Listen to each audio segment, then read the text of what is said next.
Celeste Maloy, on October 26, 2023 Thursday, answered a question during a discussion at the CUD studios at Utah University campus. Shortly after January 6, 2021, attack on U.S. Capitol compared former President of Republican Celeste Maloy Donald Trump with a dictator.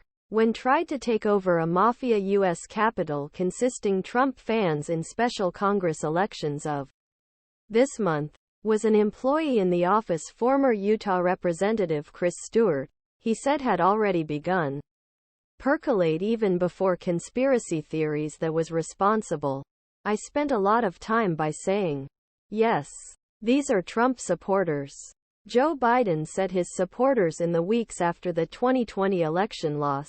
He told him to go and, hell, like fight. Many Republican and conservative media tried to underestimate violence or change the crime.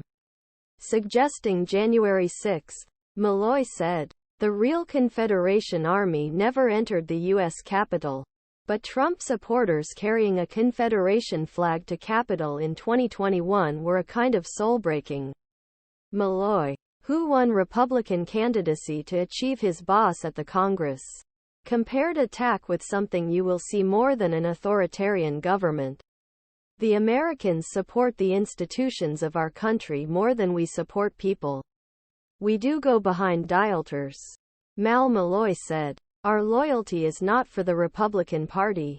Even for Republican Party. More recently, Maloy described Trump's objection as political in response to the January 6 rebellion. He did not answer questions about whether Trump's effort to overthrow the election loss was compared to a dictator. Maloy's former boss took a different stance before and after the uprising. Then Stewart supported Trump's mistakes about the election, and ultimately joined hundreds of Republican colleagues to reject Pennsylvania, a voter-rich swing state, after the attack on Capitol. Stewart claimed that Trump fans were not responsible for what happened.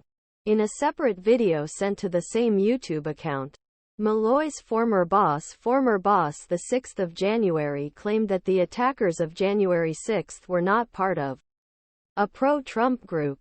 The president of the normal people stopped there. Stewart's claim shortly after the attack is not based on the investigation. Most of the work of social media, especially to support Trump that day, came to Washington.